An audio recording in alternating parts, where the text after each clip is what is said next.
Oi, pessoal. É, ne- Nesse trabalho, o Hércules vai ter que pegar o pomo das Hespérides. Quem são as Hespérides? Nosso dicionário de sempre, da Ruth Guimarães, eram filhas de Noite, conforme alguns, ou de Zeus e Temis, ou de Forcis e de Ceto. Habitavam no extremo ocidente. Repara que se elas são filhas da noite, a noite gera seus filhos sozinha, né? Como filha do caos, né? Que ela é. Enquanto se ela foi gerada de outras formas, ela foi gerada por casais, né? Zeus, Temis, ou Forces e Ceto. Habitavam as Hespérides no extremo ocidente, não longe da Ilha dos Bem-Aventurados, junto ao oceano. Sua função essencial era vigiar, com o auxílio de um dragão, filho de Forces e de Ceto,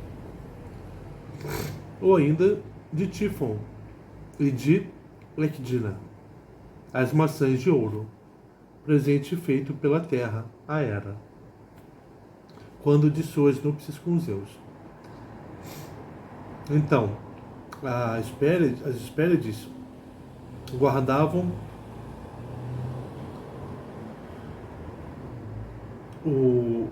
as maçãs de ouro que a terra deu a Hera, quando esta casou com Zeus. E as Hespérides faziam essa guarda junto com um dragão e também de Tifon e de Ecdina. No seu belíssimo jardim, as Hespérides cantam em coro, junto de fontes sussurrantes, e tem farta messe de ambrosia. Então talvez a dificuldade do Hércules seja por causa de quem ajuda as Hespérides a guardar as maçãs. Esses monstros, né? O dragão, e Tifon e Ecdina. Vamos ver.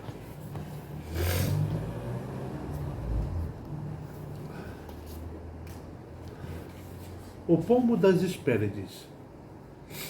A viagem de Hércules em busca dos pomos de ouro foi das mais movimentadas. Antes de partir, teve de andar indagando onde é que ficava o Jardim das Hespérides. Uns achavam que era no país dos Hiperbóreos, lá muito ao norte. Mas o Visconde objetava: não pode ser. A zona hiperbórea ou polar é muito fria para favorecer o crescimento de uma árvore de pomos. O Jardim das Hespérides tem de ser incompatível com os gelos do norte. Deve ficar em clima quente ou temperado. Por fim, Hércules se convenceu de que o maravilhoso jardim ficava no extremo ocidental da Terra, isto é, bem a oeste. Naquele tempo, a Terra era quase que só a Europa, e o tal extremo ocidental devia ser a Península Ibérica, onde ficam a Espanha e Portugal.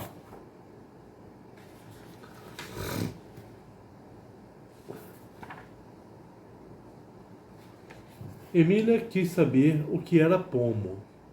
O Visconde explicou que a palavra pomo vinha do latim pomum e queria dizer fruta.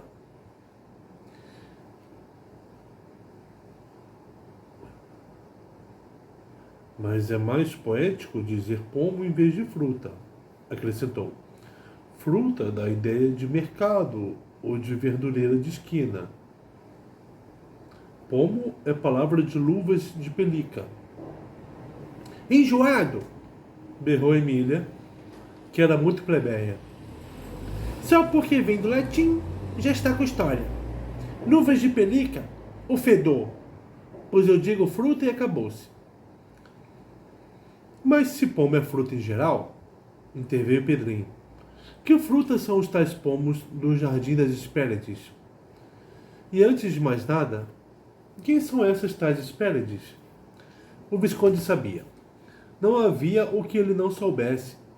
Contou que se tratava das filhas do gigante Atlas com a ninfa Hespéris. Outros pais, né? Diferentes do que o dicionário disse. São quatro Hespérides. Egli, Iritia, Aretusa e Estia. Cada qual mais encantadora. O Jardim das Hespérides é uma pura maravilha que vive tentando os homens e os deuses. Em nenhum outro existem as árvores dos pomos de ouro. Aquilo é um encanto, e as quatro irmãs são verdadeiras fadas. Cantam como sereias, dançam como zéfiros e sabem tomar todas as formas. Quando os argonautas lá estiveram, e quase mortos de sede, lhes pediram que indicasse uma fonte, elas se transformaram em areia. E como eles continuassem a pedir água, a areia se transformou em árvore. Eu me transformaria em torneira para salvar os coitados, disse Emília. Que adianta areia ou árvore para quem está morrendo de sede? Pedrinho quis saber como era o dragão de guarda ao Jardim das Hespérides. O mais monstruoso de todos, 100 cabeças que não tiram os olhos dos pomos. Emília estava assombrada. 100 cabeças? Aquele de Gerião que tinha 7 já me pareceu tão cabeçudo? E vamos agora lidar com um de 100? O Visconde ainda contou que, por ocasião do casamento de Juno com Zeus, o dote da noiva consistiu em meia dúzia daqueles pomos. E nunca houve dote maior. E o pomo com que a discórdia surgiu na festa do casamento de Peleu fora colhido lá. Então foi lá que a discórdia pegou o pomo. Né?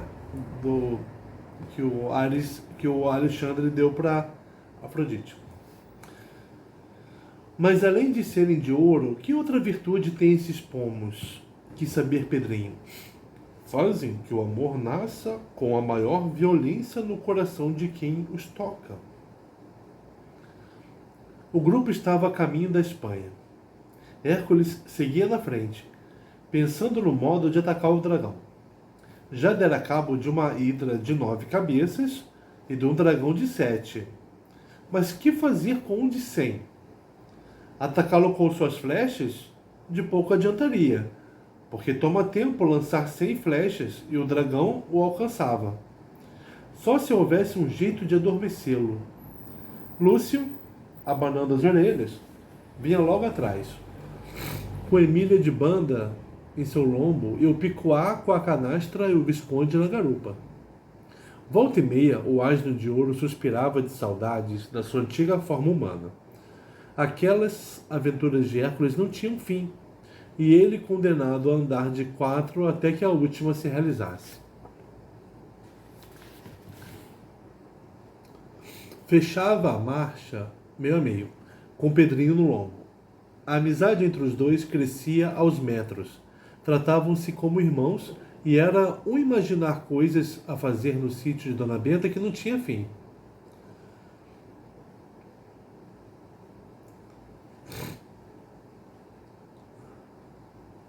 Com 6 ninfas lá, das mais bonitas, e você, um centauro, aquilo fica o suco dos sucos. Por que não leva também uma mudinha da árvore dos pomos de ouro? Aidê encantou o menino e fê-lo gritar para Emília. Olha o que o meu amigo lembrou, levarmos uma mudinha da árvore dos pomos de ouro. Que tal, Emília? A ex-boneca deu uma risada gostosa. Quando vocês acordam, eu já dormi, sonhei, acordei e estou longe. Já pensei e repensei nisso.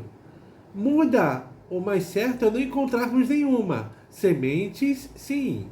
Hei de encontrar sementes. Aquela grandiosíssima ladrona de Medeia, da Medeia, me roubou o pombo de Atlas. Mas vou desforrar. Vou levar do Jardim das Hespérides pelo menos 3 dos mais madurinhos. O Visconde, lá no Picuá, fechou a cara. Não gostou que Emília tratasse daquele modo a grande mágica que o havia curado com a fervura no caldeirão. O pombo fora dado em pagamento dessa cura, com pleno consentimento de Emília. Além disso, Emília recebera de volta uma vara de condão preciosíssima. Como então tratava Medeia de ladrona? O Visconde fez-lhe ver isso. E ela? Ladrona é sim. Cobrar pela fervura do sabugo um pombo daqueles é ser ladroníssima. Nunca hei de perdoar. Fui enganada naquele negócio. Julguei que a vara de condão fosse das perpétuas, e não das de só 100 viradas. Fui roubada assim, e daí não saiu. Na vara de condão de Emília só restavam 11 viradas, que ela retinha com o maior ciúme para o uso no sítio de Dona Benta. Se não fosse assim, os trabalhos de Hércules se tornariam verdadeiras canjas.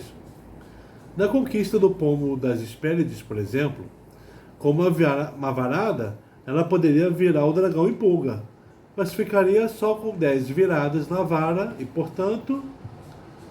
Portanto o que, Emília? Portanto, não. Já fiz de conta que não tenho vara nenhuma e pronto. Não se toca mais no assunto. Tinha graça eu gastar com Lelé as únicas viradinhas que me restam, um herói tão ajudado por Palas e outros deuses. Hércules ia atravessando uma zona perigosa.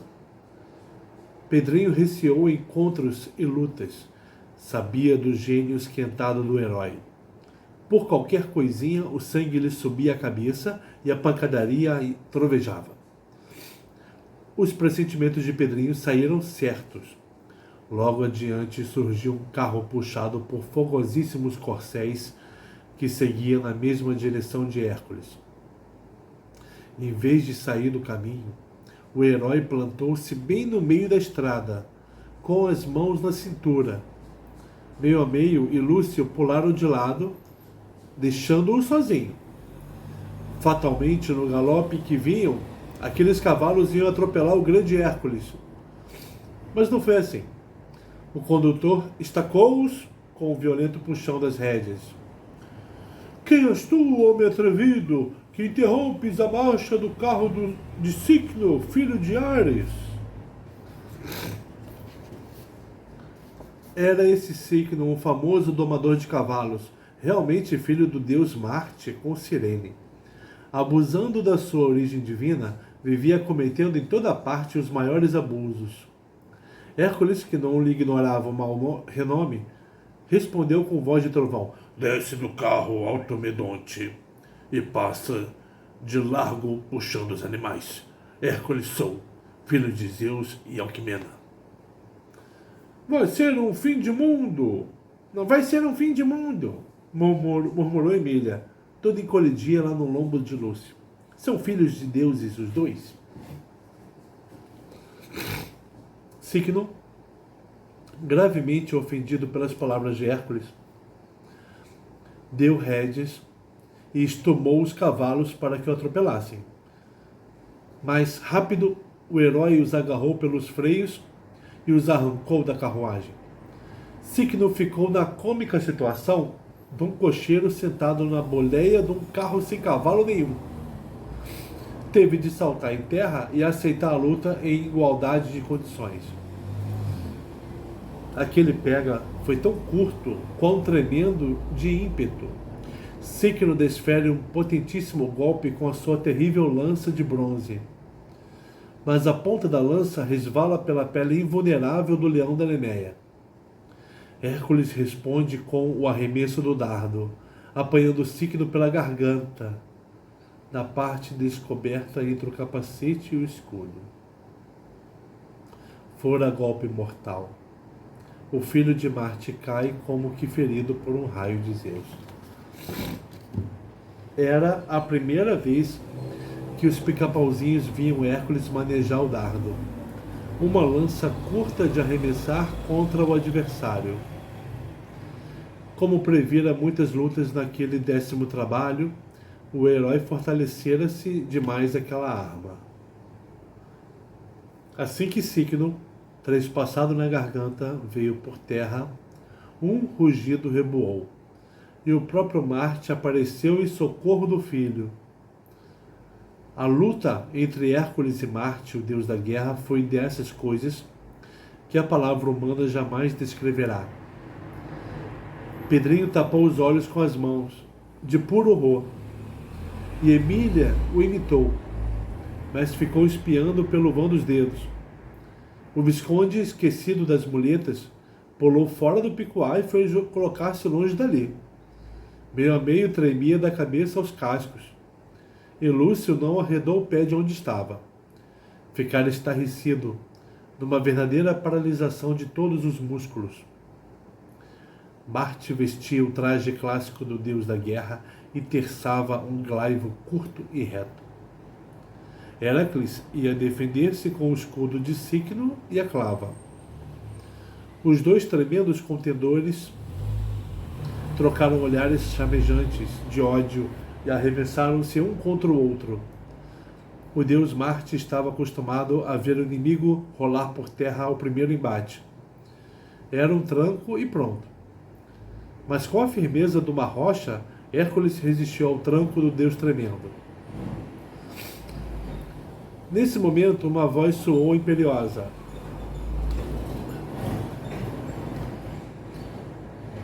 Detende-vos, Ares! Hércules é teu irmão! Era a voz de Palas, que descera da mansão dos deuses para pôr fim àquele horror. Marte, porém, cego de ódio, não lhe ouve as palavras e ataca o herói com um glaivo que nunca repetiu o golpe. Palas corre a tempo e desvia a direção do golpe. O deus, endoidecido de cólera, ergue de novo o glaivo e Hércules aproveita o momento para o ferir no pulso. Ao erguer a lâmina, o pulso de Marte ficara fora da proteção do escudo.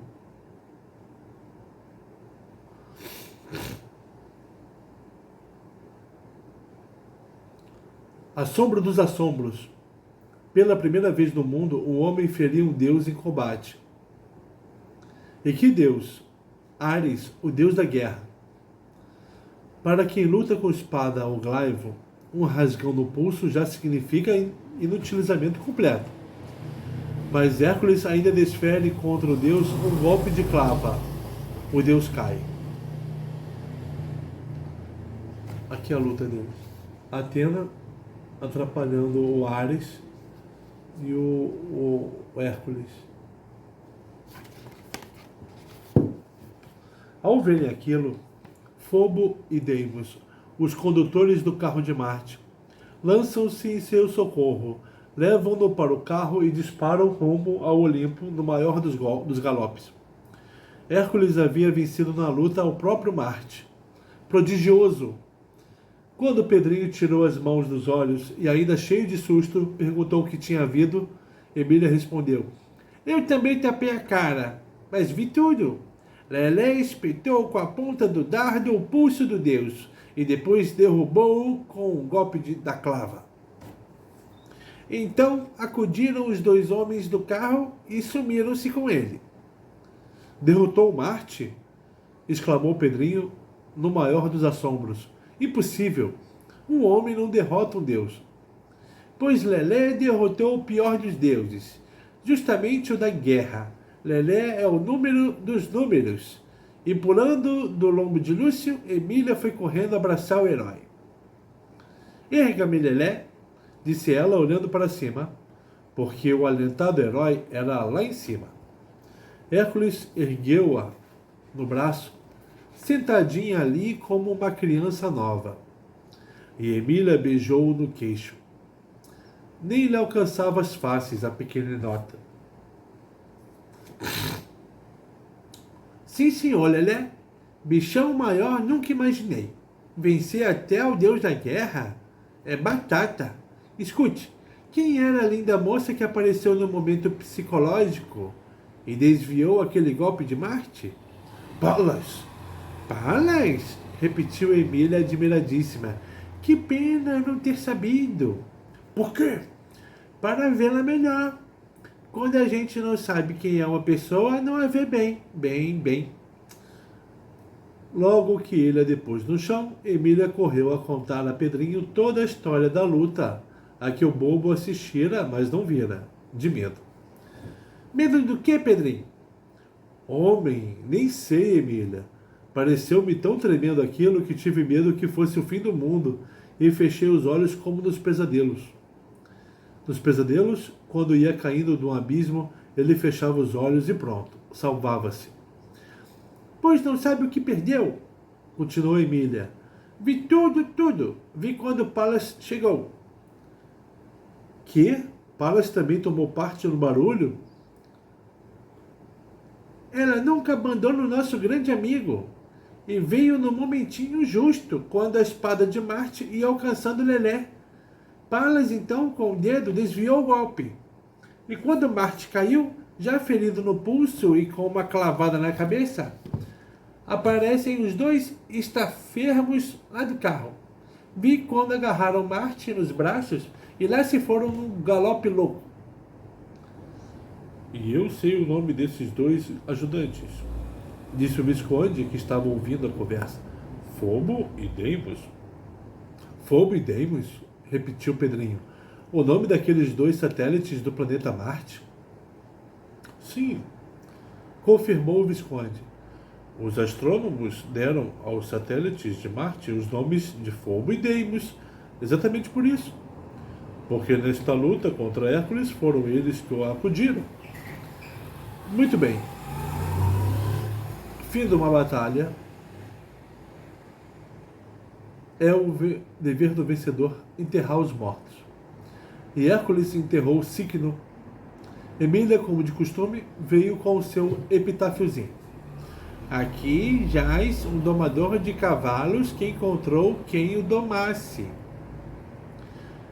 Aqueles fatos tinham ocorrido à beira de um rio de nome Equedoro, do qual Hércules tomou o seu banho espadanado de sempre, e depois todos fizeram o mesmo.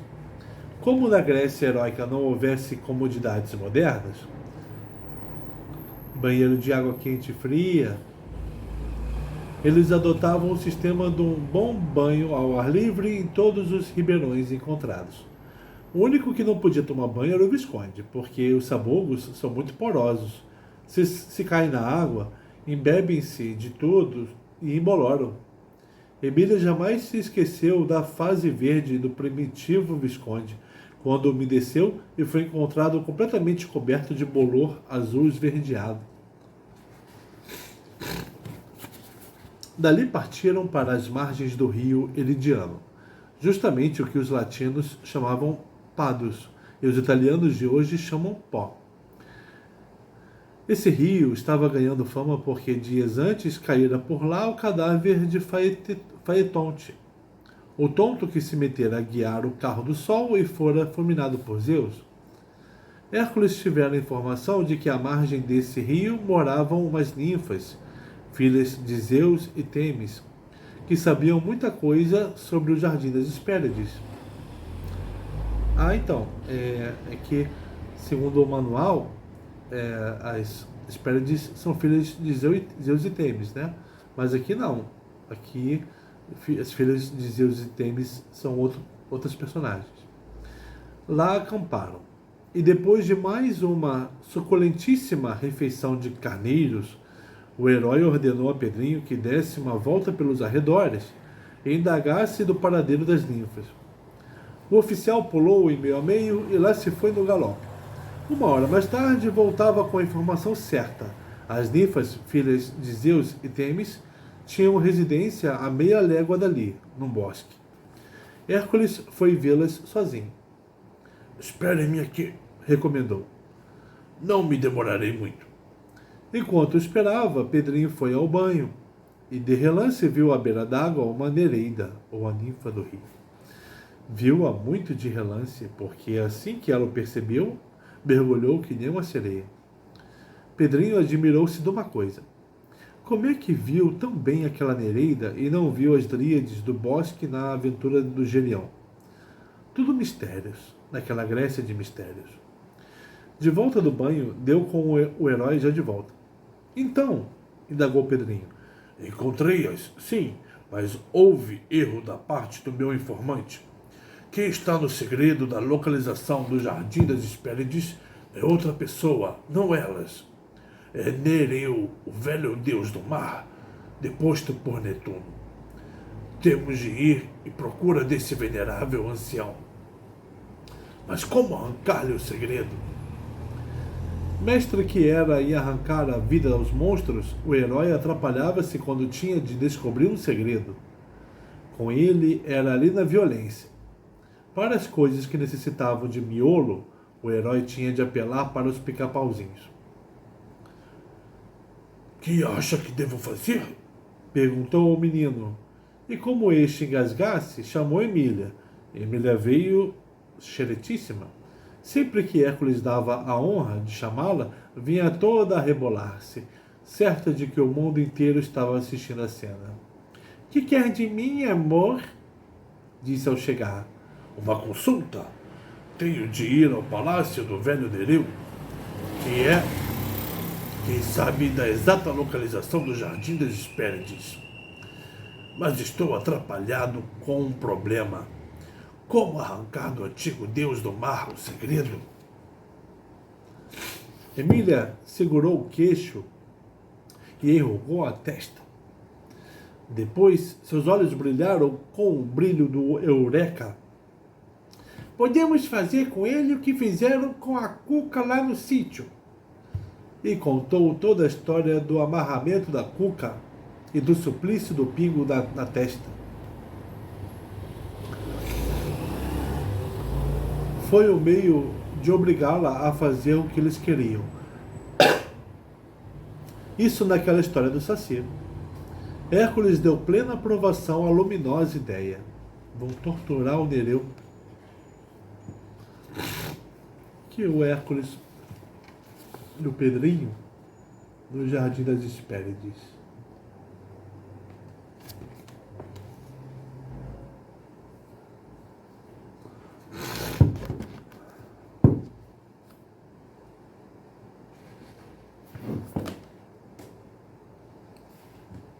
Do palácio de Nereu. Dias depois, chegaram ao velhíssimo palácio do velho Nereu. Velho, velho, velho. Não podia haver maior velhice. De tão velho, estava já tudo coberto de musgos e algas, ostras e mariscos. Parecia menos um deus do que um casco de navio encalhado. O seu palácio era uma gruta de velhíssimos e carcomidos rochedos à beira-mar. As ondas entravam e saíam, e entravam novamente. E assim já de séculos e séculos. Secula seculorum. Cada ondada das ondas era como um bafo de ar que o velho deus craquento respirava. E assim ia vivendo a sua vida sem fim, porque enquanto houver ondas, haverá vida em Nereu. Foi o que os pica-pauzinhos sentiram ao espiar de longe aquele casco de Deus encalhado lá na gruta imensa que lhe servia de palácio. Tudo pedra, com o teto de estalactites em cima e pontas e mais pontas de estalagmites embaixo. E quanta alga verdinha como cana e vermelha e de todas as cores do limo. E quantas conchas e quantos caramujões dos enormes. E polvos passeando por ali e caranguejos caranguejando. Até aquele Bernardo, o eremita da festa de casamento de Narizinho, lá estava. Isto é, um tataravosíssimo antepassado do Bernardo, o eremita de Narizinho. E um cheiro de maresia velha, e uma umidade pesada, e uma penumbra de meter medo, com morcegões avoengos dos morceguinhos modernos? Velhice era ali, velhice da água, das ondas, dos bichos marinhos, das pedras. Emília sentiu-se logo velhinha, das bem corocas, e até começou a caducar. Com uma fala muito trêmula, e pegou num bordão para apoiar-se. Sentia-se arcada como as italianas muito velhas e todas enrugadinhas de rosto. Até Catacega ficou. Me dê sua mão, Visconde, balbuciou ela. Enquanto lá esteve, não largou da mão do sabuguinho. Nereu estava dormindo, reclinado em seu leito de pedras negras, cobertas de limo e cracas. Hércules parou diante dele. Que fazer para induzir uma criatura daquelas a contar um segredo? A sugestão de Emília não prestava. Pingo na testa? Que adianta pingar água na testa de uma múmia de Deus já sem sensibilidade nenhuma e a viver toda a vida sob a chuva de pingos que caíam do teto? E Hércules olhou para Emília com ar desanimado. Apesar de velhinha e aparentemente caduca, Emília ainda funcionava muito bem da cabeça. Percebeu logo que naquele caso de nada valia o remédio usado contra a cuca na aventura do Saci, e disse: o jeito, Lelé, é sugestionar esta múmia e fazer que ela sonhe em voz alta. Pedrinho aprovou a ideia e, chegando perto de Nereu, começou a sugestioná-lo à sua moda, murmurando com voz disfarçada e grossíssima: Deus, Deus do mar, Nereu, grande Nereu, a vós que sabeis todos os segredos do mundo, porque sois velho como o mundo. Emília, repetindo no outro ouvido de Nereu, como um eco, as últimas palavras de Pedrinho. Ah, quem falou isso foi Pedrinho? Voz grossa. Mundo. Pedrinho continuou. Sabeis todos os segredos, menos um só. Um só. Repetiu o eco. Todos, menos o segredo da localização do Jardim das Hespérides. Hespérides, repetiu Emília em sua vozinha trêmula de eco velho. Nereu, mergulhado no sonho, ouviu aquele som estranho, tão diferente dos que ouvia habitualmente por ali, das ondas que entravam e saíam, e lembrou-se do Jardim das Hespérides. E sorriu um feio sorriso desdentado de velho velhíssimo, e falou em voz alta, como certas pessoas falam nos sonhos.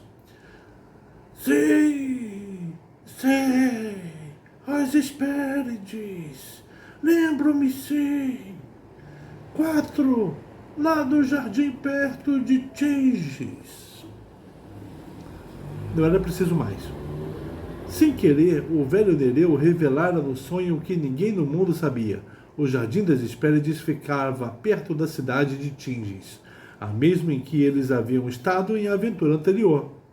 Fora lá que Hércules vencera Anteu, o filho de Géia. Nada mais temos a fazer aqui, disse Hércules. Saiamos deste úmido palácio entorpecedor. Saíram.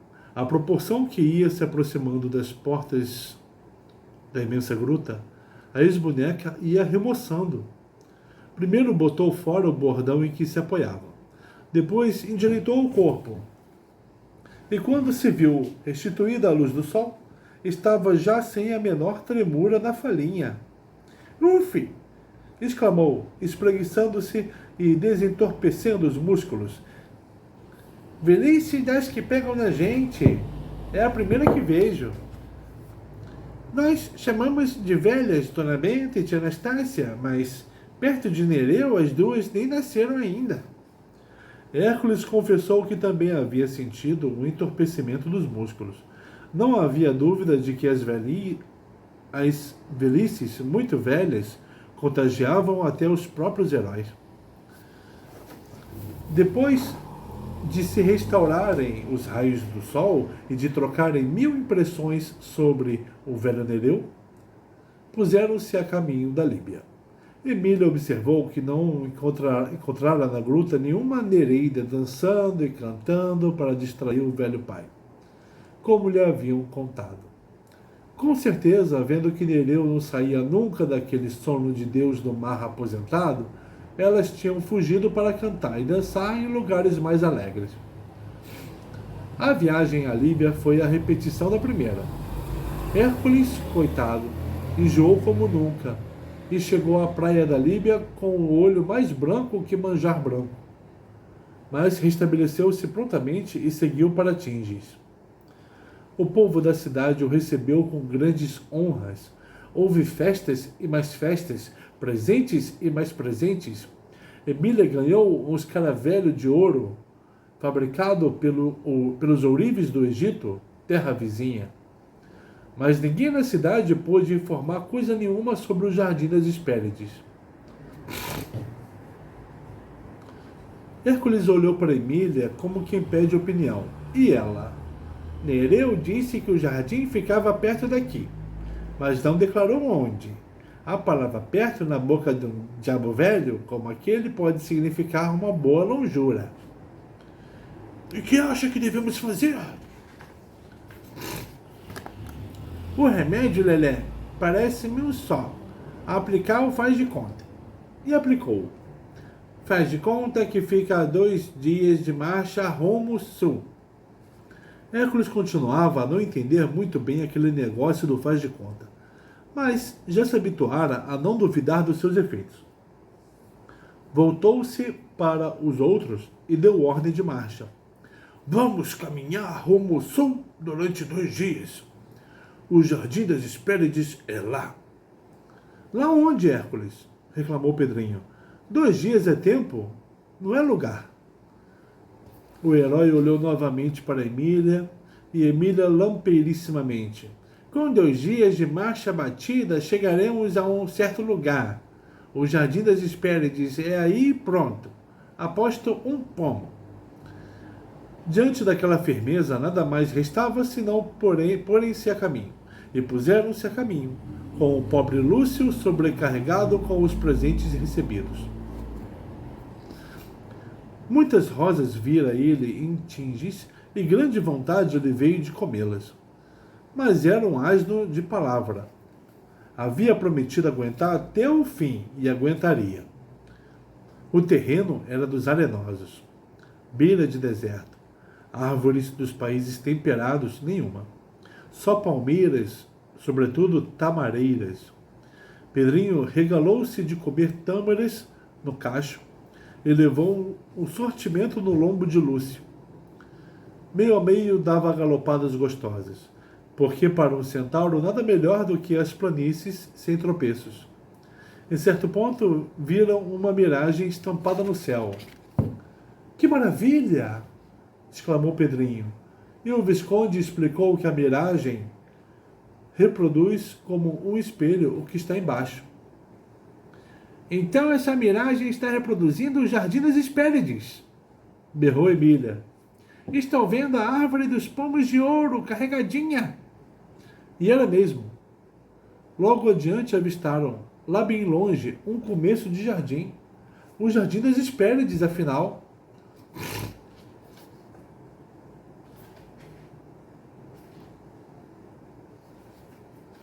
Um jardim encantado no meio do deserto. De longe parecia um oásis como todos os oásis. Que é um oásis? O Visconde explicou. A causa dos desertos é a falta d'água. Planta é um bichinho que não vive sem água. Nos pontos do mundo onde não chove, não há rios e, portanto, não há água, e, portanto, não há vida de espécie nenhuma. A vida nasceu da água e só vive com água. Mas em certos pontos desses desertos existem aqui e ali fontes de águas subterrâneas, que vêm de longe e brotam à superfície. E então as sementes que o vento traz germinam e viram capões de mato. Oásis é isso, um capão de mato no meio do deserto. Que mato? Perguntou Emília. Em geral, palmeiras e outras plantinhas desérticas, como os cactos, nascem e crescem ali na nesga de chão que a fonte umedece. E é graças ao oásis que os beduínos podem atravessar o deserto. Organizam caravanas de camelos que varam de um oásis a outro, como os trens varam de uma estação a outra, como as tropas varam de um pouso a outro. E por que usam esses beduínos camelos e não cavalos? Porque o camelo adaptou-se ao deserto, aprendeu a encher-se de água quando a encontra e a passar dias e dias sem beber nem um pingo. Então são caixas d'água ambulantes. Isso mesmo, levam-na consigo. E muitas vezes, nos grandes apuros, os beduínos matam os camelos para beber a água que eles guardam lá dentro. Emília cuspiu com cara de nojo. Grande porcaria! Quando a sede vem, os homens bebem até as águas mais sujas. Elas viram o néctar dos deuses. Não há maior tortura que a sede. E assim, conversando sobre sede, fome, camelos e águas limpas e sujas, a expedição foi se aproximando daquele jardim oásis. Que lindo!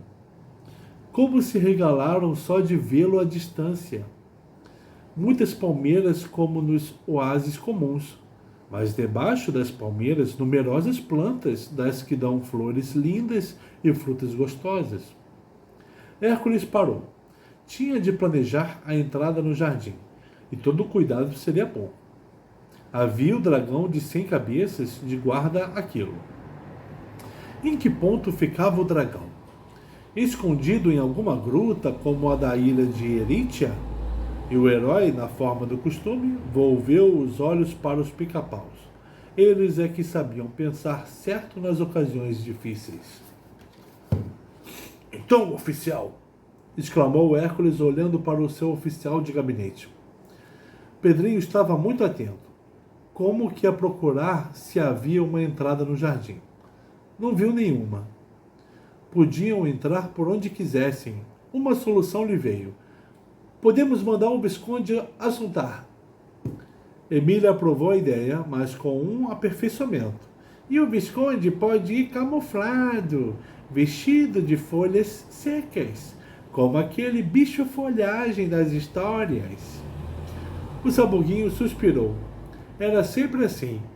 Só nos momentos perigosos se lembravam dele. Havia ali pelo chão muitas folhas trazidas pelo vento. Pedrinho juntou uma porção para camuflar o Visconde. A cera em sua canastra, Emília? Havia um pelotim. Que é que não havia na canastra emiliana? E lá abriu ela a canastra e tirou a bolota de cera. E sabem que cera? A de Ícaro. Enquanto os outros ouviam as derradeiras palavras do pobre moço caído lá no mar e lançado à praia pelas ondas, Emília, sempre tão prática, ia tirando com a unha os restos da cera do coto daquelas asas derretidas pelo sol. Com aquela cera, Pedrinho fez do Visconde um perfeito bicho-folhagem, do qual nem as Hespérides nem o dragão desconfiariam. E lá foi o Visconde investigar. Meia hora depois, regressava. Vitor, disse ele, as Hespérides moram em um maravilhoso palácio no centro do jardim. Bem na frente há uma árvore carregada de umas frutas do tamanho de laranjas lima, de um amarelo de ouro. Deve ser a que procuramos.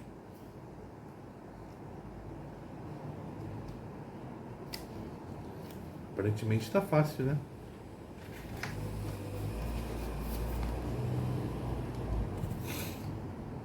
Por que não trouxe um pomo? Não os havia pelo chão? Pedrinho riu-se.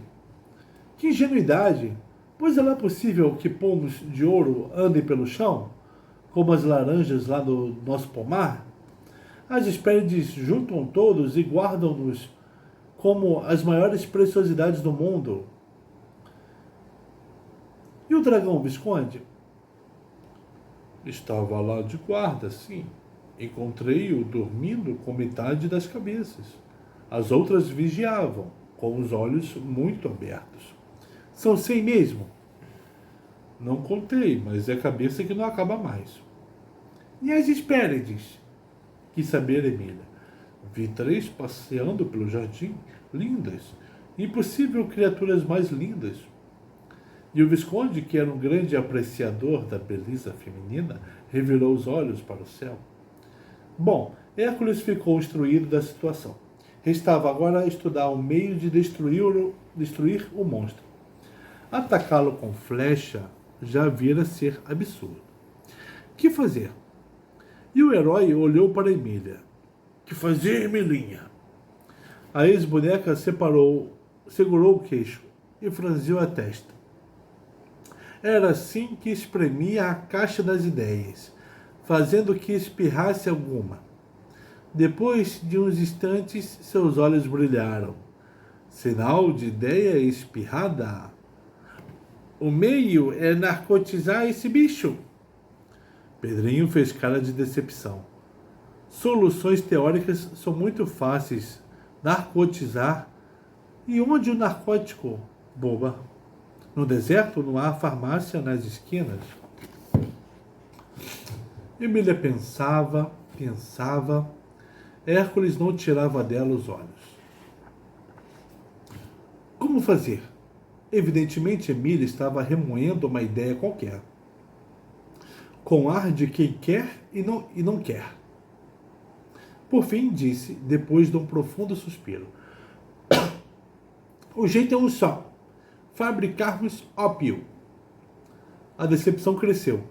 Pedrinho soltou um ó de desapontamento e Lúcio olhou para o centaurinho. Emília, porém, os surpreendeu com uma resposta inesperada. Podemos fabricar ópio com a varinha de condão. Arranje-me um pouco de água. O rosto de Pedrinho iluminou-se diante da imprevista generosidade da cigana. Ia ceder uma das viradas de sua vara? Milagre puro! Só o amor poderia explicar aquilo. Será que está apaixonada por Hércules? Pedrinho despejou na palma da mão do herói um pouco da água da sua frasqueira, enquanto Emília, com muitos suspiros, abriu a canastra em busca da varinha. Abaixa essa mão, Lelé, disse depois ao herói, que estava com a mão em concha com a água dentro. Hércules abaixou-a à autorinha da ex-boneca. Emília deu um último suspiro, dos mais puxados, e vira que vira, virade. Tocou na água com a varinha. Imediatamente a água virou num caldo grosso e preto. O Visconde veio provar. Sim, é ópio do legítimo. Muito bem, estava obtido o ópio. Como agora fazer o dragão beber aquilo? Emília perguntou ao Visconde. Não viu se o dragão tinha algum bebedouro perto? Como o das galinhas e pintos? De repente ele tinha um bebedouro? O Visconde refranziu a testa, como procurando recordar-se. Creio que tinha. Tinha sim, agora me lembro. Pois então volte lá e despeje este ópio na água do bebedouro. Hércules continuava com a mão em concha, com aquele caldo preto dentro. De que modo dar aquilo ao Visconde? Hércules atrapalhava-se com qualquer coisa. Teve novamente de olhar para Emília. Pois despeje na cartolinha dele, Lelé. O herói sorriu. Tudo tão simples para Emília. E lá foi o caldo preto para a cartola do Visconde. Encheu-a de transbordar. Pronto, vá, ordenou Emília. E o Visconde Folhagem lá se foi, passo a passo, segurando com toda a atenção as abinhas da cartola. De medo de tropeçar e derramar aquilo, voltou ao jardim e não apareceu mais. Depois de meia hora de espera, todos ficaram nervosos. Por que não voltava o Visconde? Que lhe teria acontecido? As hipóteses eram muitas. Quem sabe se foi descoberto e comido pelo dragão? Diziam. Quem sabe se alguma Hespéride havia dado com a maçaroca e mexer-se e a levara para o palácio como uma curiosidade da natureza? 2 horas se passaram em nada. Por fim, Pedrinho tomou uma resolução: mandar Lúcio ver o que havia. O pobre do asno de ouro tremeu da cabeça aos pés. Seus pelos arrepiaram-se. Mas Emília explicou que se fosse muito cautelosamente e espiasse de longe, de dentro das moitas, podia ver sem ser visto e verificar se o dragão bebera a água com ópio. Como posso saber disso? Murmurou o pobre asno ainda trêmulo. Se o dragão estiver acordado é que não bebeu. Se estiver dormindo é que bebeu. Tão simples. E Lúcio não teve remédio senão ir. Mas foi com um pensamento mal na cabeça. Eles não têm dó de mim? Pois então me desligo da palavra dada. E se houver no jardim rosas, mastigo as que puder. E com esse plano, lá se foi cautelosamente de rumo ao jardim. Todos ficaram à espera na maior ansiedade. E se o dragão houvesse comido o Visconde e comesse também o pobre asno?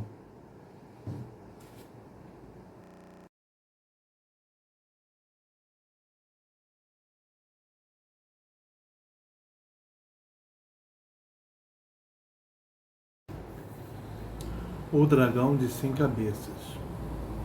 Mas não foi assim. Minutos depois voltava Lúcio, pé ante pé, de cabeça baixa e orelhas caidíssimas, como se andando assim ninguém o enxergasse. Não tendo encontrado rosa nenhuma, vinha dar contas da missão. Sim, disse ele, encontrei o monstro dormindo com todas as cabeças. Os olhos de Hércules brilharam. Emília deu um pinote e Pedrinho bateu palmas. Tudo ia correndo maravilhosamente bem. Com o dragão adormecido pelo ópio, a façanha de Hércules se tornava uma brincadeira de criança. Era só chegar e com a clava ir macetando aquelas cabeças. E o Visconde? Perguntou Pedrinho. Não o viu? Vi, sim. Vi uma das patas do dragão apoiada numa coisa, ou uma maçaroca de folhas secas, que deve ser o Visconde. Ele aproximou-se demais e... Hércules correu a mão pela clava, alisando-a. Depois ergueu-se e disse: Vou com Pedrinho. Os outros esperem-me aqui. E foi com o seu oficial. Entraram no jardim com a perícia com que os índios entram no mato, sem fazer o menor barulho. Foram varando por entre as plantas, na maior parte desconhecidas de ambos. Súbito, uma clareira à frente. Lá estava diante deles o palácio das Hespérides. Pedrinho tremeu de entusiasmo. Que maravilha! Que maravilha! Exclamou em voz baixa. Parece coisa de sonho. E diante do palácio viram uma árvore com frutas amarelas, evidentemente os pomos de ouro. E lá estava de guarda a árvore o dragão de 100 cabeças, mas dormindo, coitado, com todo aquele cabeçame aplastado no chão. Pedrinho encheu-se de coragem e disse: olha aqui, Pedrinho, o Hércules, lá atrás, não dá para ver direito, né? O palácio. Isso aqui deve ser a árvore que tem os frutos de ouro. O dragão caído, com as cabecinhas aqui, ó, pra cá, meio emboladas.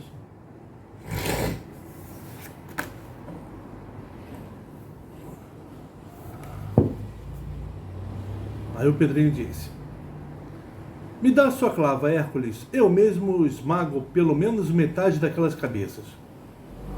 O herói riu-se. Pedrinho nem pôde erguer a tremenda clava. Devia pesar umas 4 arrobas. Mas vendo ali no chão um pedaço de pau de bom tamanho, apanhou-o. Com isso me arranjo.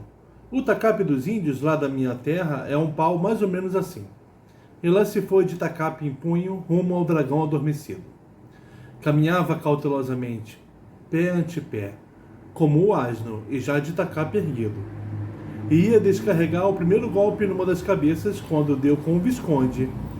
Exatinho como Lúcio dissera, estava seguro sob uma das patas do monstro. Pedrinho entreparou, sempre de tacape levantado. Está vivo, Visconde? Perguntou. Sim, respondeu uma vozinha espremida de sabugo esmagado por pata de dragão. E aguenta até matarmos esse bicho? Ainda perguntou o menino. Sim, respondeu de novo o empatado. Pedrinho sossegou e, erguendo o tacape no máximo, desceu com toda a força sobre a cabeça número 1 do dragão. Era dura. Foi o mesmo que dar uma paulada numa pedra. Pedrinho ergueu de novo o tacape e desferiu a segunda pancada com mais força. E ficou ali, bah, bah, bah, a malhar tacapadas na cabeça número 1. Hércules, ali perto, ria-se. Pedrinho já estava a suar e frouxo, e não conseguira esmoer nem sequer uma das 100 cabeças. Parou e olhou para Hércules desanimado. Agora é que vejo que isso de ser herói não é para todos. Não aguento mais. E jogando o tacape, sentou-se ofegante. Hércules então ergueu a clava e esmoeu de um golpe a cabeça número 1. E depois a número 2, e assim todas, uma por uma, até a 97. Quando faltavam apenas 3, o dragão acordou e arreganhou para ele 3 horríveis bocarras vermelhas, com mais dentes que as dos crocodilos, e com línguas de ponta de flecha, e atacou. Hércules saltou para trás num pulo de tigre, arrastando consigo Pedrinho. Se não fosse isso, adeus, neto de Dona Benta.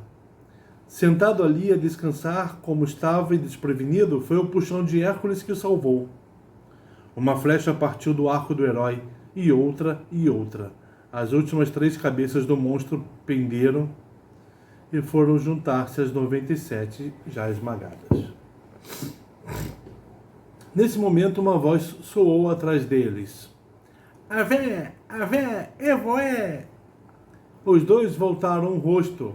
Era Emília, que, não resistindo à tentação de ver com seus olhos a matança do dragão, deixara os companheiros e viera sozinha.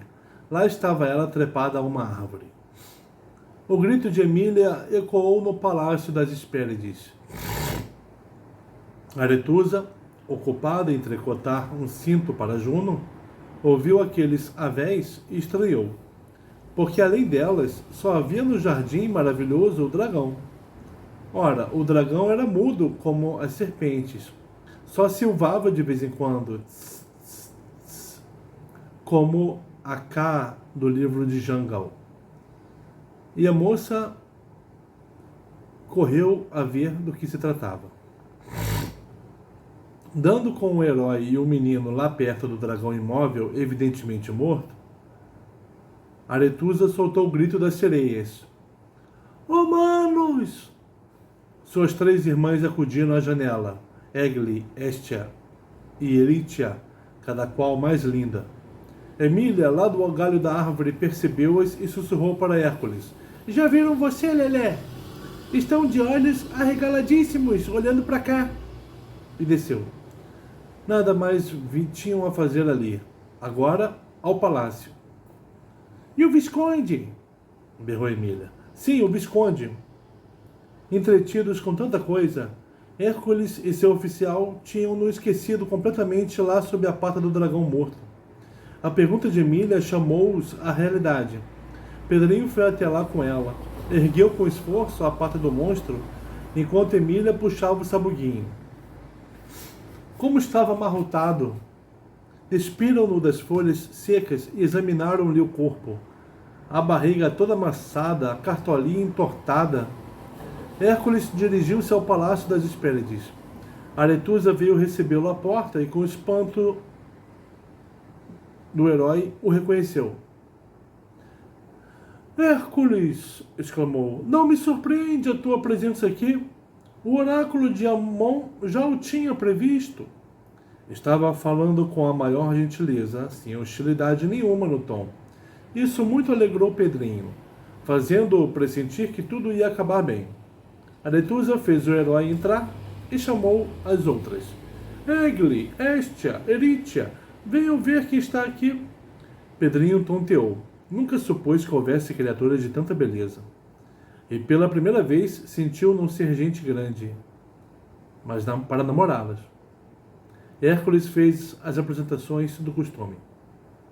Aretusa achou Emília muito engraçadinha, mas notou no Visconde um cheiro muito esquisito. Parece ópio. É ópio sim, berrou Emília muito lampeira. Ele trouxe caldo de ópio na cartola para adormecer o dragão. Ah, foi assim, exclamaram as Hespérides, aparentemente satisfeitas com a morte do dragão. E Aretusa contou a história da árvore dos pomos de ouro. Juno, ao ter notícia da árvore maravilhosa, mandara para ali o dragão de 100 cabeças para guardá-la, pois não queria que ninguém no mundo possuísse nenhum pomo sequer. Todos os produzidos eram guardados e enviados para ela no Olimpo. Para quê?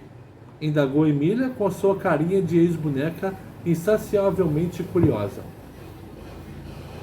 Para comê-las, respondeu Aretusa.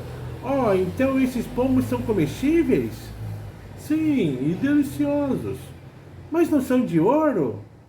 Só na cor. Tornam-se de ouro ao toque de certas varas feiticeiras. Pedrinho, que havia saído da sala, reapareceu com 4 pomos na mão e um ar muito desapontado. São laranjas, disse ao apresentá-las a Hércules. Hércules mordeu uma. Era de fato laranja. A decepção foi grande. Laranja, laranja. Por que então aquele empenho pela posse de uma fruta que abundava em todos os países do Mediterrâneo? Estia explicou que abundava agora. Antes só havia ali aquele pé. As laranjeiras dos países do Mediterrâneo eram produtos das sementes que Juno jogara lá de cima. A laranjeira inicial, a primeira aparecida no mundo, era a daquele jardim.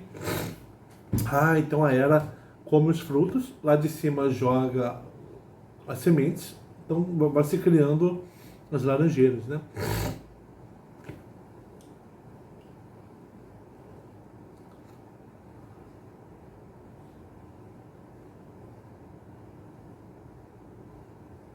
Mas como foi então que Atlas esteve aqui e levou um pomo de ouro maciço, que eu bem vi, porque esteve na minha canastra uma porção de tempo?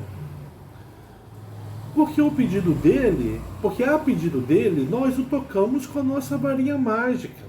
Atlas é nosso pai, e esteve cá justamente no único dia em que o dragão dormiu com as 100 cabeças. Colheu uma, desapontou-se tal qual vocês agora, e então, para contentá-lo, Aretusa virou a laranja em pomo de ouro. Emília contou que também possuía uma vara de condão, dada por Medeia em troca daquele pomo de ouro de Atlas. As Hespérides muito se admiraram daquilo, e Egli achou que Emília estava habilitada a tornar-se uma pequena fada. O característico das fadas é a posse das varinhas de condão. Emília enfunou-se toda. A vara dela já está só com 10 viradas, disse Pedrinho para abater-lhe o orgulho. Tinha 100 quando a recebeu de Medeia, mas a boba, no maior assanhamento, passou a manhã inteira lá no acampamento a virar isto, naquilo. Gastou em bobagens quase todas as viradas da varinha. As Hespérides sorriram. A volta. A estada deles no palácio das Hespérides foi um contínuo deslumbramento. Banquetes, passeios pelo jardim maravilhoso, danças e músicas à noite. Hércules sentia-se em tamanho enlevo que nem pensava em voltar. Bem que passaria o resto da vida ali. Quem o chamou à ordem foi Pedrinho. Isso não deixa de ser ótimo, mas nós temos obrigações. Euristeu lá está à sua espera e vovó ainda ansiosa pelo nosso retorno. Este 11º trabalho chegou praticamente ao fim. Temos de voltar. Nesse momento, Egli, que havia chegado à janela, abriu-se numa exclamação. Venham ver! Venham ver! Um centaurinho e um asno! Hércules explicou a presença ali de mais aqueles 2 estranhos personagens. Depois declarou que com grande pesar de coração tinham de partir. Grande pesar de coração tinham de partir. Aretusa veio com uma cesta de laranjas, os famosíssimos pomos de ouro. Pedrinho descascou uma em cuia e provou. Laranja lima da boa. Deu uma metade a Hércules e chupou a outra. As despedidas foram comoventes. Emília ganhou uma porção de coisas lindas e Pedrinho lá se foi com a cesta de pomos. A volta correu acidentada. Aqueles desertos da Líbia sempre foram assolados por animais ferozes que viviam atacando as aldeias dos beduínos, leões, chacais e hienas. Hércules liquidou com todos. Depois tomaram uma nau para a travessia do Mediterrâneo e aportaram na ilha de Rhodes para descanso. Lá aconteceu um caso esquisito. Hércules, depois de sarar do enjoo, saíra a passeio com Pedrinho, um passeio a pé pelos arredores do porto. Súbito, aparece à frente deles um carro de bois. O herói estava com fome, desencangou a junta de bois, comeu um e sacrificou o outro a Palas, sua divina protetora. O carreiro fugiu e do alto do morro deu de berrar contra o herói as maiores injúrias. Mas tudo ficou por isso. Quando Hércules tinha um boi inteiro no estômago, agia como as sucuris, não ligava a mínima importância a provocações. E dessa aventura nasceu um costume curioso. Quando mais tarde os habitantes de Rhodes instituíram sacrifícios em honra de Hércules, costumavam, como parte das cerimônias, injuriá-lo, como fizeram o carreiro. Prosseguindo na viagem, foi o navio impelido por um grande temporal para muito longe da sua rota. Prosseguindo na viagem, foi o navio impelido por um grande temporal para muito longe da sua rota. De modo que, quando deram um acordo, estavam mais próximos do Cáucaso do que de Micenas. Tudo arte de Hera. Furiosa com um novo triunfo do herói, no caso das Hespérides, a vingativa deusa encomendara a Netuno aquele temporal, o mais violento que ainda se viu. A nau que os transportava naufragou nos arrecifes do Mar Negro. Mas Hércules e os pica-pauzinhos foram salvos por um cardume de delfins, uns delfins a serviço de Palas. Foi o que sugeriu Sabuguinho. Mas como, Visconde, pode Palas ter a seu serviço delfins de Netuno? Objetou Emília. Não é Netuno quem comanda todos os seres do mar? Mas não existe governo sem oposição. Sempre que um ser marinho se descontenta com a política do governo, que é Netuno, passa para a oposição, que é Palas. Os únicos desastres do naufrágio foram a molhadela do corpo do Visconde e a entrada de água dentro da canastrinha da Emília. Teve ela de abri-la e estender ao sol todos os objetos, depois de bem lavados em água doce. Pedrinho também lavou o Visconde, que ficara com o corpo salgadíssimo. E dessa lavagem resultou maior encharcamento ainda. Sabugo de milho bebe muita água como uma esponja. Vai repetir-se aquilo que houve no começo da vida do Visconde, observou Emília. Vai esverdear de bolor. Pedrinho não viu mal nisso, porque sua intenção, logo que voltasse ao sítio, era entregá-lo a tia Anastácia para uma reforma do corpo. Ela aproveitaria as perninhas, os braços e a cartola num belo sabugo novo. E eles enterrariam o sabugo velho no canteiro da horta. Era assim que a Medeia Anastácia reformava o Visconde, sem necessidade de fervura nenhuma. Depois de restabelecer-se de mais aquela viagem por mar, Hércules rumou na direção do Cáucaso, que é a famosa montanha plantada entre a Europa e a Ásia. Por quê? Porque em vez de seguir para Micenas, se pôs Hércules a caminho do Cáucaso? Por causa de Prometeu. Já de muito tempo andava com a ideia de uma visita a esse titã de fígado devorado pelo abutre de Zeus. E que ocasião melhor que aquela em que um temporal o lançava quase aos pés do Cáucaso. Quando Hércules lhes comunicou a grande ideia, Pedrinho e Emília abraçaram-no, comovidos. Ambos sabiam a história de Prometeu, contada por Nana Benta. O Visconde a recordou. Prometeu era um dos titãs que se rebelaram contra Zeus. E depois de vencido, recebeu uma tortura horrenda. Ficar eternamente amarrado ao Elbrus, o pico mais alto do Cáucaso. Quantos metros? Exigiu Emília. Tem 5.657 metros, cantou o sabuguinho. E continuou depois de gozar a admiração de Hércules.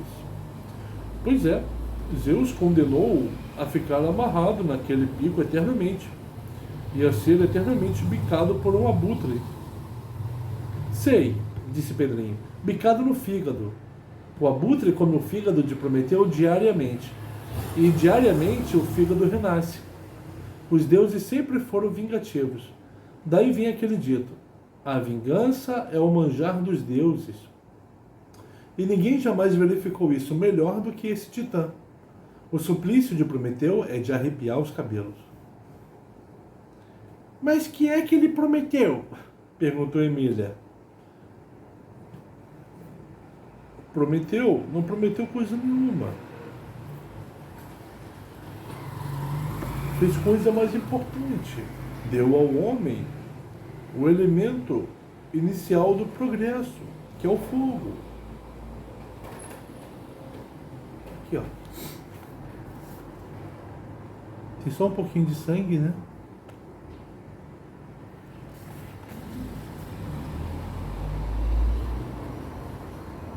E onde foi ele achar fogo? No céu. Naquele tempo, os homens cá na terra viviam na maior barbárie, exatamente como os bichos. Moravam em cavernas, comiam carne crua, uns perfeitos peludos. Isso porque não dispunham do fogo. Sem o fogo, não há metais, e sem metais, não há civilização. O bicho-homem estava impedido de civilizar-se por falta de fogo.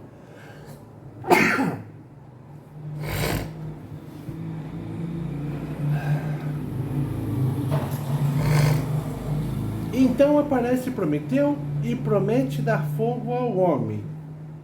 Xereteou Emília. Espere. As coisas estavam nesse ponto quando veio ao mundo o titã Prometeu, irmão de Atlas. Mostrou desde logo ser um verdadeiro gênio criador. Foi ele quem deu ao homem isso que chamamos civilização. Foi ele quem sugeriu a construção de naus no tempo do dilúvio, com as quais a raça humana se salvou do afogamento geral. Foi ele quem ensinou ao homem as primeiras artes. Em suma, tanta coisa fez em benefício da humanidade que Zeus se indignou e, por fim, o puniu da maneira mais cruel. Mas então Zeus é um malvado, berrou Emília num súbito acesso de indignação. Emília, advertiu Pedrinho, lembre-se de que está na Grécia com todos os deuses vivinhos, lá em cima, talvez nos escutando. Mas a ex-boneca estava revoltada demais, e nessas ocasiões esquecia-se de tudo, e continuou. Malvado sim, peste. Sustento que digo até nas fuças dele, e ele que me vem amarrar num Cáucaso para ver o que acontece. O Titã só estava fazendo o bem, ensinando as artes. Como poderiam os homens viver na Terra sem as artes? A arte de fazer panelas de barro, a arte de cozinhar, a arte de construir casas. E como poderiam arranjar-se sem o fogo? E o tal Zeus, numa figa, amarra o coitado no Cáucaso para que um estupor de abutre lhe fosse eternamente devorando o fígado. Malvado sim, casca de ferida. Todos estavam assustadíssimos, com os olhos no céu, à espera dos terríveis raios do Deus Supremo. Pedrinho correu para ela e tapou-lhe com a mão a boca. Mas Hércules sorria da maneira mais estranha, como que subitamente iluminado. É que ele sempre achara uma grande injustiça divina aquele suplício infligido ao Titã, mas nunca tivera a coragem de o dizer, nem sequer a si mesmo. Ninguém na Grécia ponha em dúvida os decretos de Zeus. Ninguém duvidava de Zeus, nem da sua alta sabedoria. A adulação era geral. Todo mundo lhe fazia sacrifícios nos templos e altares caseiros. Pois era num ambiente assim, de perpétuo terror, pânico e medo à vingança de tão vingativos deuses, que Emília de Rabicó, aquela figurinha lá do sítio de Dona Benta, ex-boneca de pano feita por tia Anastácia, arrostava o deus dos deuses, dava-lhe de malvado, de peste e até de casca de ferida pelas ventas, e por fim lançou um grito de revolta. Pois vamos libertar Prometeu! Vamos matar aquele estupor do abutre e desacorrentar o pai do fogo e de todas as artes!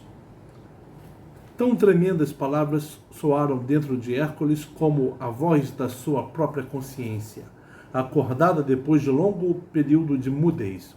Sim, era aquele o seu pensamento secreto e nunca sussurrado nem para si mesmo. O sonho inconsciente de Hércules sempre fora libertar Prometeu. Esse sonho inconsciente acabava de fazer-se consciente graças à revolta e ao grito de guerra de Emília.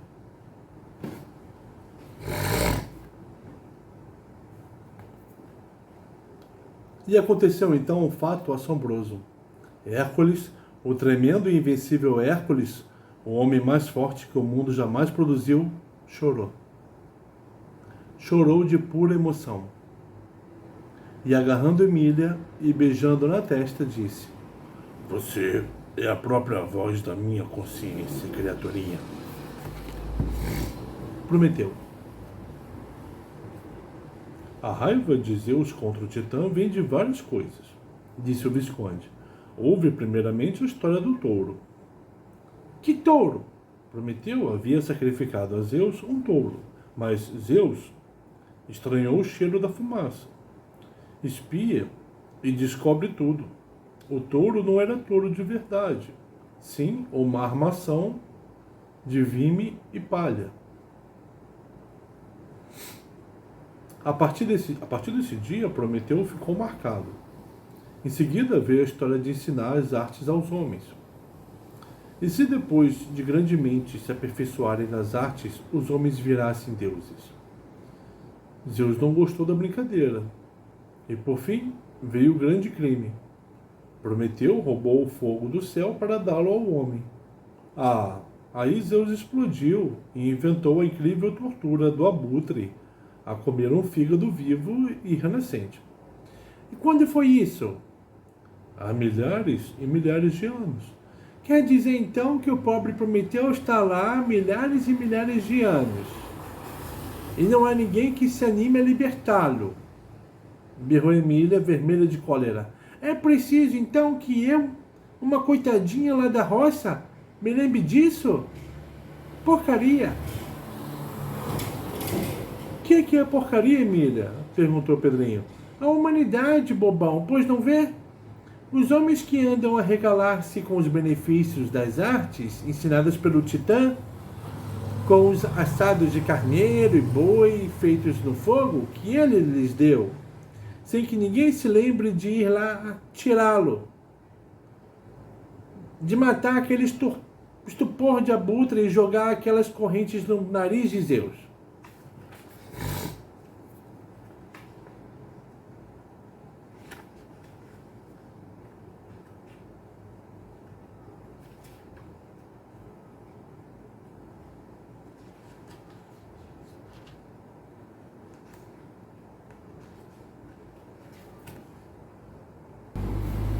Pedrinho agarrou-a de novo e tapou-lhe a boca. Ficou assim uns instantes, com os olhos no céu, à espera dos raios do Olimpo. Mas não aconteceu coisa nenhuma. Em vez de raios, quem surgiu foi Minervino. Viva! Pensamos que já se havia esquecido de nós. Há tanto tempo não nos aparece. Apareci hoje para defendê-los de vários perigos próximos. Desceu diretamente do Olimpo? Sim.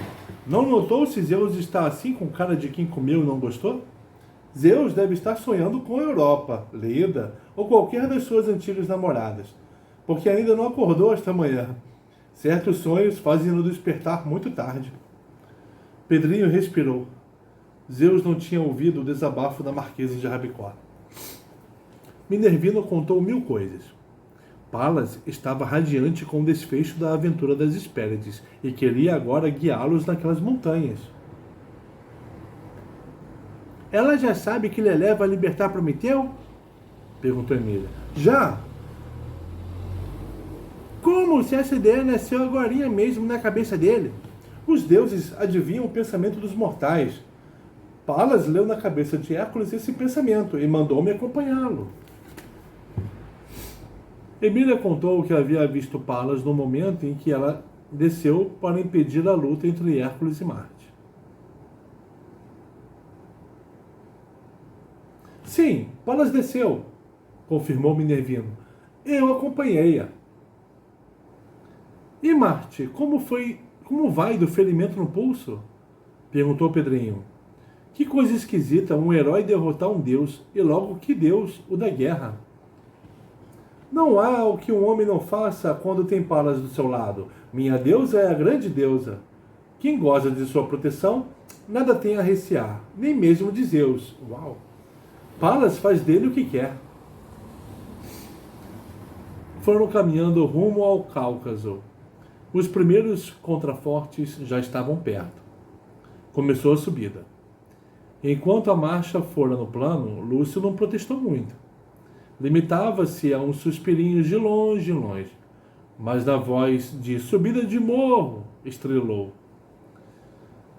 Não aguento mais, disse. Gentinha, Visconde de Sabugo, canastra cheia de laranjas e não sei quantos presentes. Tudo em cima do meu lombo, a serra acima. Ah, não! Tenham paciência. Lembre-se de que não sou burro de nascença, dos que suportam cargas de 8 arrobas. Sou gente com forma de burro. Minha força é de gente, não de burro. E tanto chorou que Emília dividiu o carregamento com Minervino, o qual se ofereceu para levar uma parte enquanto estivessem em zona montanhosa. Já estavam em pleno Cáucaso. O pico de Elbrus aparecia ao longe. Era lá que gemia preso a grossas correntes o maior benfeitor dos homens. Emília vibrava de cólera a essa ideia. Seus olhinhos telescópicos não se despregavam do pico semi-envolto em nuvens. Súbito, depois de mais umas horas de caminhada, Emília deu um berro. Estou vendo! Estou vendo um homem nu, de mãos atadas às costas. Está meio sentado numa pedra, com a cabeça reclinada para trás, como que também apoiada na pedra. Meu Deus! Que cara de dor ele tem! A gente percebe que é dor de fígado comido, mas não vejo abutre nenhum. Esperem! Vem vindo enorme! Chegou! Vem recomer o mesmo fígado que comeu ontem e renasceu de noite. Todos olhavam para o rochedo e não viam nada. Emília era mesmo telescópica. Mas não houve fantasia nenhuma naquela sua visão antes dos outros, porque quando se aproximaram um pouco mais, todos distinguiram a cena por ela descrita. Lá estava o titã preso ao rochedo, com o abutre a lhe bicar o fígado. E até os gemidos do grande mártir, todos chegaram a perceber dali. Há milhares de anos que ele geme de dor, disse o Visconde. Há milhares de anos que o abutre lhe rói o fígado e só agora aparece quem se propõe a libertá-lo. Não há dúvida de que a ingratidão é própria do homem. O Viscondinho não era só ciência, às vezes também filosofava. Para libertar Prometeu, Hércules tinha primeiramente de destruir o abutre. Que abutre era aquele? Um abutre de Zeus, eterno também, pois que teria de ficar eternamente devorar o fígado eternamente renovado de Prometeu. Ora, sendo assim, como poderia o herói matar o que era eterno? Essa observação acudiu a Pedrinho. O mensageiro de Palas respondeu: Minha deusa já ponderou sobre isso. Hércules tem que atacá-lo nos olhos. Não o matará, já que é um abutre eterno, mas o cegará para sempre. E cego que esteja, não poderá impedir a libertação do titã. Emília não gostou da ideia de Palas. Fica cego e que tem isso? Fica cego e não sai dali de junto de Prometeu, continuando a comer-lhe o fígado da mesma maneira e bicando quem aproximar-se. Os cegos comem tanto como os não cegos, embora não vejam a comida. E os cegos acabam ficando com os outros sentidos de tal modo agudos que, por fim, dispensam os olhos. Acrescentou o Visconde. Acho que Emília tem razão. Cegar o abutre não adianta nada. Minervino atrapalhou-se e começou a dizer: Mas Palas... Emília interrompeu. Sim, Palas. A boa Palas. A grande Palas cochilou. Não há quem não cochile. Dona Benta diz que até Homero cochilava. Não quero que Lelé se limite a cegar o abutre. Temos de fazê-lo cair num laço. Enquanto estiver preso, vamos lá e libertamos o titã. Hércules achou excelente a ideia da sua dadeira e encarregou o Pedrinho de pegar o abutre. O menino pulou de contente. Isso de laços e armadilhas eram com ele. Sabia pegar toda sorte de passarinhos, com peneira, com arapuca, com laçada de crina de cavalo, com visgo e até com anzol. Certa vez, quando tinha 7 anos, pegou um urubu no quintal com anzol, e muito boas palmadas levou da sua mãe Tonica por causa da judiação. Ora, a diferença entre os passarinhos lá no sítio e aquele enorme abutre era só de tamanho. Logo, bastava que ele fizesse uma armadilha proporcional. Pedrinho pensou, e por fim resolveu seguir pelo caminho mais simples e rápido, o do anzol. Mas onde anzol? Você não terá por acaso um anzol na sua canastrinha, Emília? Perguntou ele por perguntar. E a resposta assombrou o herói que estava acompanhando tudo. Tenho, respondeu ela. E tinha. Entre as muitas miudezas da sua canastra de badulaques, havia um anzol grande que Emília achara no quarto de Pedrinho. O Emílio reconheceu-o imediatamente. Esse é o meu anzol de pegar piabanha. Você, Emília... Mas perdoou-lhe o roubinho porque havia resultado em bem. Encastoou o anzol no cordel bem forte e isca? Que isca ponho aqui?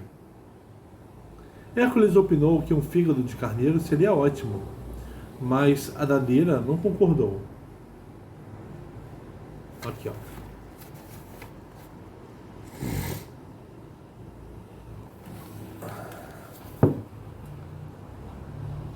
Se esse abutre anda há milhares de anos comendo fígado, juro que está por aqui de fígado. E quero que for, contanto que não seja fígado, né? Claro. O abutre. Hércules arregalou os olhos. Como era claro aquilo, como era inteligente tudo quanto a dadeira dizia.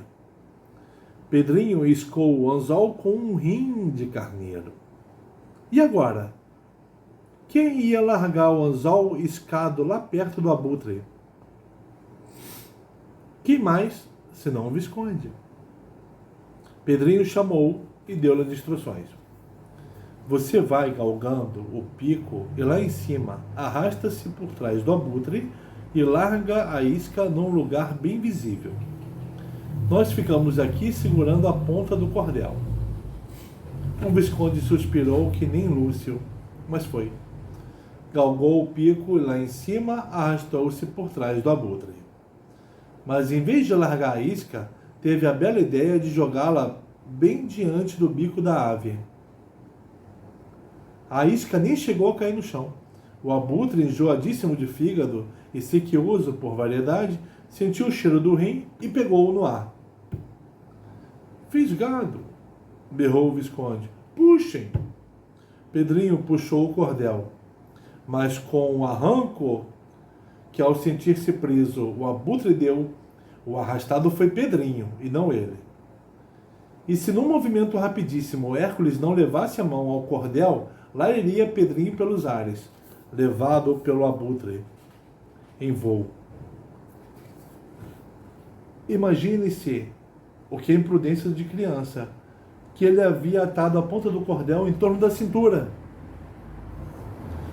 Depois que o herói segurou o cordel, a situação mudou completamente.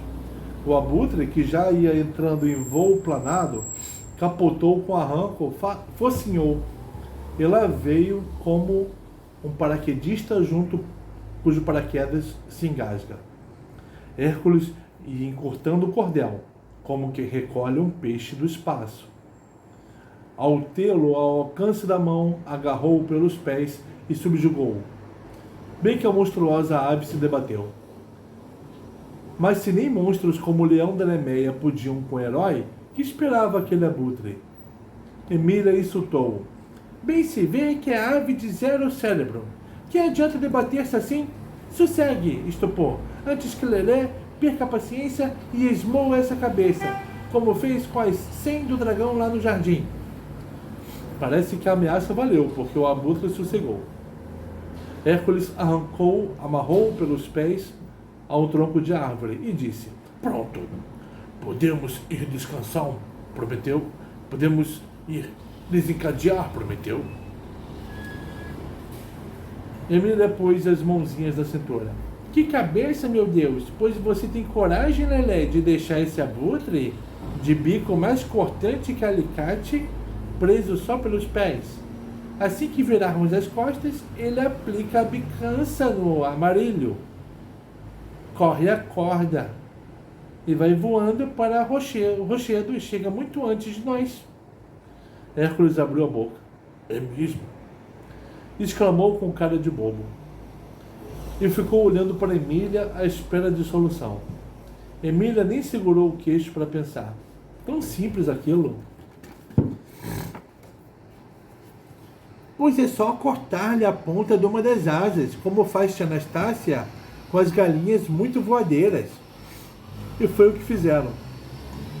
Hércules cortou a ponta de uma das asas do abutre com a faca de Emília, isto é, com o moleque de Micenas virado em faca. E pronto. Estava o abutre inutilizado. Para o verificar, soltou. O pobre abutre de Zeus, o estupor, como dizia Emília, tentou voar. Desequilibrou-se, pererecou e por fim rodou pelas perambeiras abaixo a debater-se. Bom, estavam livres do abutre. Restava agora subir ao pico e desacorrentar o herói. O que Hércules fez num instante. Fortíssimas aquelas correntes, mas de que valia a força de corrente contra Hércules? Ele agarrou-as e despedaçou-as como se fossem de vidro. Ah, ninguém descreve o suspiro de alívio do Titã ao ver-se libertado. Seu primeiro movimento foi cair nos braços de Hércules em lágrimas. Em lágrimas os dois. E Pedrinho, Emília e o Visconde também choraram de emoção.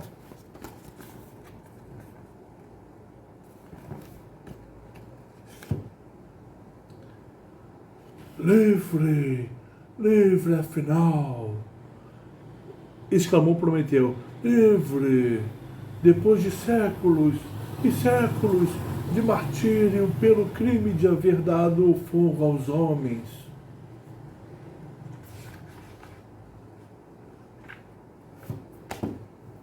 Acabou aqui.